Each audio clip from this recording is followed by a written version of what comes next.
नमस्कार मित्रों, एक बार फिर आप सभी का स्वागत है इटर्नल ट्रूथ हिंदी में। मित्रों, कुछ लोगों को बुद्ध सहज ही स्वीकार कर लेते थे और संघ में रहने की अनुमति दे देते थे। पर मित्रों, कुछ लोगों को वह कह देते थे कि जाओ एक रात शमशान में बिताओ, उसके पश्चात ही तुम्हें इस संघ में प्रवेश करने की अनुमति दी जाएगी। तो बुद्ध ऐसा क्यों करते थे, तो इस कथा के माध्यम से आज हम लोग जानेंगे। तो मित्रों, इससे पहले कि आप इस कथा में खो जाएं, इस चैनल को सब्सक्राइब ज़रूर कर ले और ऑल नोटिफिकेशन को भी ऑन कर दे, ताकि इस चैनल पे जो भी वीडियो अपलोड हो उसकी जानकारी आपको सबसे पहले मिले। तो मित्रों, चलिए शुरू करते हैं बुद्ध की वो अनमोल कथा। मित्रों, एक दिन एक व्यक्ति बुद्ध के पास आया और उसने बुद्ध के संघ में शामिल होने की इच्छा जताते हुए कहा कि बुद्ध, मैं आपका शिष्य बनना चाहता हूँ। परंतु बुद्ध ने कहा, तुम्हें मेरा शिष्य बनने के लिए एक दिन पूरा शमशान में बिताना होगा और वहाँ तुम जो भी देखोगे, जो भी महसूस करोगे, मुझे आकर बताओगे। उसके बाद ही तुम संघ में शामिल हो पाओगे। वो व्यक्ति ये सुनकर घबरा गया। उसने बुद्ध से कांपती आवाज में कहा कि बुद्ध, दिन में तो ठीक है, लेकिन रात में शमशान में रहना खतरनाक है। बुद्ध ने कहा, कैसा खतरा? उस व्यक्ति ने कहा, वहाँ भूत प्रेत होंगे जो मुझे पकड़ लेंगे और जान से मार देंगे या मेरा जीवन नरक बना देंगे। भूत प्रेतों का खौफ उस व्यक्ति के चेहरे पे साफ नजर आ रहा था। पर बुद्ध ने कहा, क्या तुमने भूत प्रेत देखा है?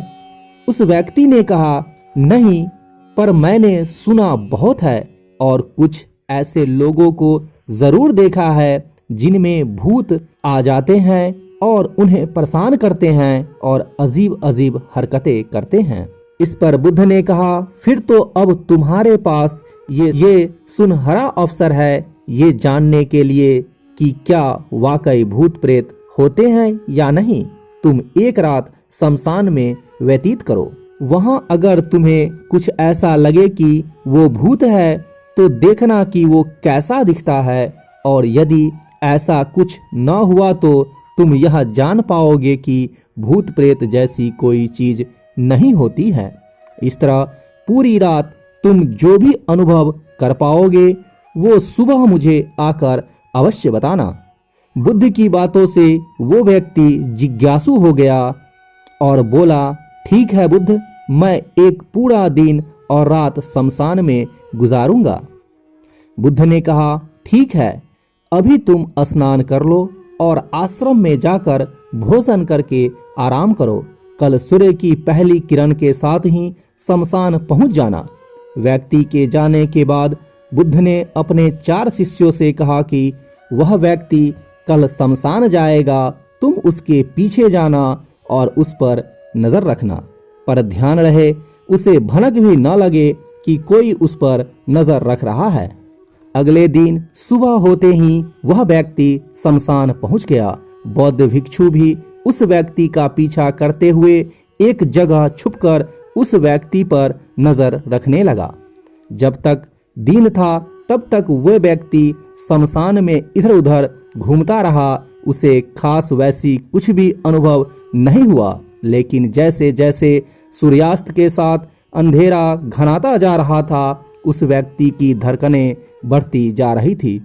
किसी तरह उस व्यक्ति ने पूरी रात शमशान में गुजार ली और सुबह होते ही वो बुद्ध के पास पहुंच गया। बुद्ध ने व्यक्ति से पूछा, बताओ शमशान में कैसा समय व्यतीत हुआ तुम्हारा, क्या अनुभव किया, क्या क्या देखा? फिर उस व्यक्ति ने बोला, बुद्ध, जैसे ही मैं सुबह सुबह शमशान पहुंचा तो वहां कुछ घंटे बाद मुझे कुछ लोगों की भीड़ शमशान की ओर आती दिखाई पड़ी जो एक अर्थी लिए आ रहे थे। मैंने जब उन लोगों को ध्यान से देखा तो उनमें से कुछ लोग बेहद दुखी, कुछ लोग सामान्य और कुछ लोग बेहद खुश थे। वो लोग उस मृत इंसान के बारे में बोल रहे थे कि इस व्यक्ति ने बहुत अच्छे कर्म किए हैं, बहुत किस्मत वाला है ये। इसके बाद उस मृत बुजुर्ग के बेटे ने अपने वृद्ध पिता की चिता को अग्नि दी। अर्थी के साथ शमशान आए लोग कुछ देर वहीं खड़े रहे। चिता प्रचंड अग्नि की लपटों में धू धू करके जलती रही। सभी लोग मायूस खड़े जलती चिता को निहार रहे थे। जैसे जैसे चिता की अग्नि मंद पड़ने लगी, वहां मौजूद लोग भी वहां से जाने लगे। थोड़ी देर बाद वहां दो और अर्थी आई, जिसमें एक अर्थी किसी अमीर व्यक्ति की थी जो तरह तरह के फूलों से बहुत सजी धजी थी। उस अर्थी के आसपास बहुत से लोग खड़े थे। और दूसरी अर्थी एक गरीब व्यक्ति की थी जो बेहद साधारण सी थी और उसके आसपास गिने चुने ही लोग थे। अमीर व्यक्ति की चिता चंदन की लकड़ी पर जलाई गई, जबकि गरीब व्यक्ति की चिता साधारण लकड़ियों पर जलाई गई। पहले अमीर व्यक्ति की चिता को जलाया गया, उसके बाद गरीब व्यक्ति की चिता को जलाई गई। दोनों व्यक्तियों की चिताएं जब जल गई तो सभी लोग शमशान से चले गए, लेकिन मैं वहां खड़े चिताओं को देखता रहा। अब बुद्ध ने कहा, तुमने उनकी चिताओं को देखकर क्या समझा, क्या अनुभव किया? व्यक्ति ने कहा, बुद्ध, दोनों की चिताएं समान थी। दोनों के ही शरीर उन चिताओं में समान तरीके से ही जले। उसके बाद जब सब कुछ जलकर राख में बदल गया तो वो राख भी एक समान ही था। बुद्ध, उसके बाद वहां पर एक औरत की अर्थी आई। उस औरत का पति बहुत दुखी था, फूट फूट कर रो रहा था। अर्थी के साथ शमशान में आए बाकी लोग भी बहुत दुखी थे। वो सभी उसके पति को सांत्वना दे रहे थे। हे बुद्ध, मैंने उसमें देखा कि बहुत से लोग काफी ज्ञानी थे। वो ज्ञान की बातें कर रहे थे। मैंने ध्यान से उनकी बातों को सुना तो वो बोल रहे थे कि अर्थी की सवारी करते हुए मृत्यु होकर एक दिन सबको यहाँ आना ही पड़ेगा। जीवन हमें इंसानियत और परोपकार से जीना चाहिए। अधर्म कर्म से दूर रहना चाहिए। किसी को कभी कष्ट नहीं देना चाहिए। धन के पीछे हमेशा भागकर जो हम अपने जीवन का सुख चैन गंवा बैठते हैं और अंत में जो भी धन इकट्ठा करते हैं वो सब कुछ तो यहीं धरे का धरा रह जाता है। बुद्ध, उसके बाद शमशान में कोई अर्थी नहीं आई। इस पर बुद्ध ने पूछा कि तुम सारी रात वहां रहे तो क्या कोई भूत प्रेत तुम्हें दिखा? व्यक्ति बोला, नहीं बुद्ध, वहां मुझे कोई भूत प्रेत नहीं दिखा, परंतु मन में एक डर तो था। पर सच कहूं तो पूरी रात मैं अपने आप से ही डरता रहा। कभी हवाओं से हिलने वाले पत्तों की आवाजों से डरता रहा तो कभी वहां आसपास मौजूद जीव जंतुओं की आवाजों से डरता रहा। सारी रात शहमा रहा, लेकिन पूरी रात में मुझे कोई भूत प्रेत नजर नहीं आया।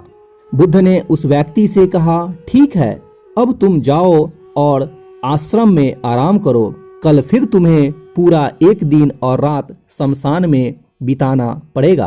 अब वो व्यक्ति ये सुनकर बोला, आप कैसी बात कर रहे हैं?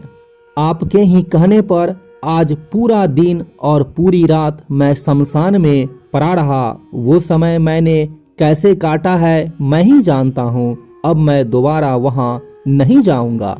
बुद्ध ने कहा, देखो, जो खास चीज तुम्हें वहाँ जाकर मिलनी है वो तुम्हें अभी तक नहीं मिली है। जब तक वो चीज तुम्हें नहीं मिल जाती मैं तुम्हें संघ में शामिल नहीं कर सकता। तुम एक दिन और वहां रुको, तुम्हें वो अवश्य मिल जाएगा। व्यक्ति बोला, ठीक है, मैं कल एक दिन और रात और व्यतीत कर लूंगा शमशान में। अगले दिन सुबह वो व्यक्ति बुद्ध का आशीर्वाद लेकर फिर से शमशान पहुंच गया।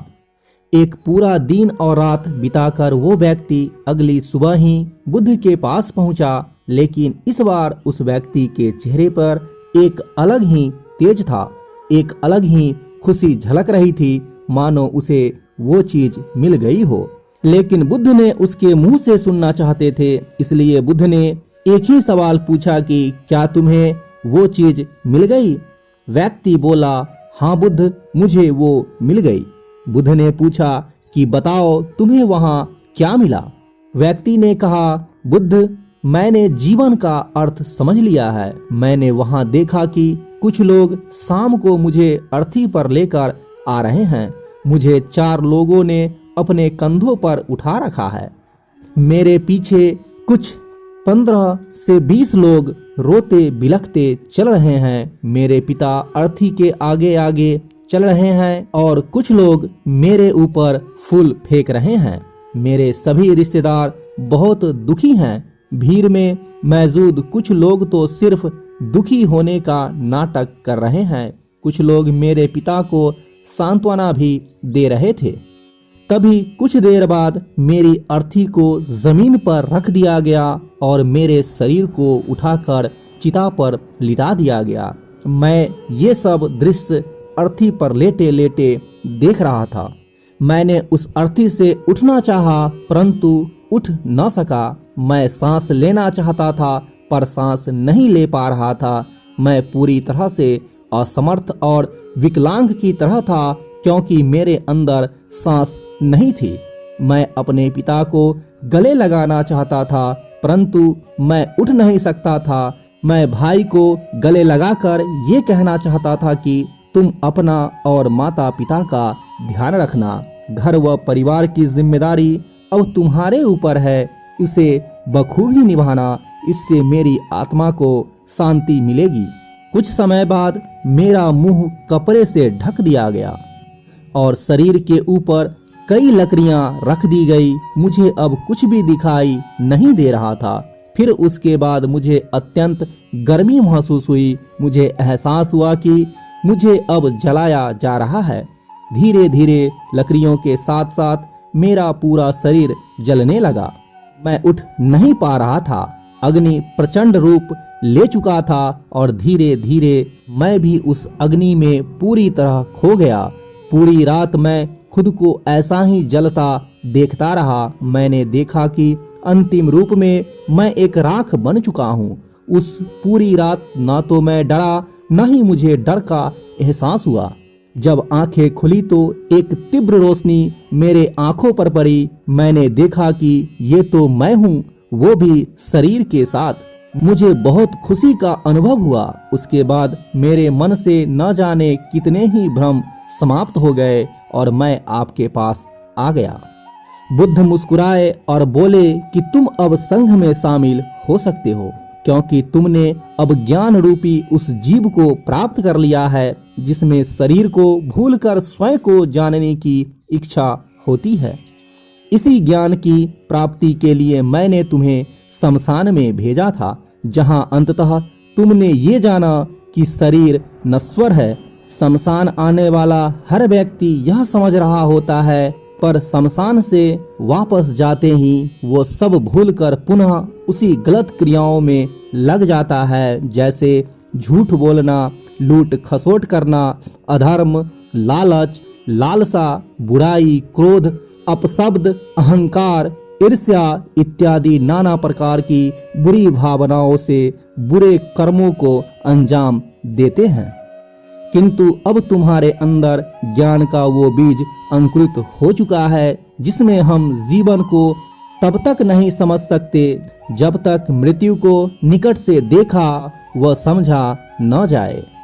ठीक उसी तरह जीवन का महत्व वही समझ सकता है जो मृत्यु से रूबरू हो चुका हो, जो मृत्यु को समझ चुका हो, एहसास कर चुका हो। अब तुम्हें इसी बीज को लक्ष्य बनाकर ध्यान की मदद से स्वयं को और ज्यादा जानना है और ज्ञान की उस सीमा पर पहुंचना है जिसे जानने के बाद कुछ भी शेष नहीं रह जाता। कोई इच्छा, कोई लालसा शेष नहीं रह जाती। मन हर विचारों से मुक्त हो जाता है, सब शून्य में समाहित हो जाता है। मन में जिज्ञासा का कौतूहल शांत होकर ज्ञान रूपी शांति में बदल जाता है। यहीं से परम शांति, सुख, सुकून का आनंद एवं अनुभव प्राप्त होना प्रारंभ हो जाता है। तो दोस्तों, कैसी लगी हमारी आज की कथा? अगर अच्छी लगे तो कमेंट सेक्शन में जरूर बताना और अपने दोस्तों को भी शेयर अवश्य करना। तो मिलते हैं अगली वीडियो में एक अगले कथा के साथ। तब तक भगवान बुद्ध आपका भला करे।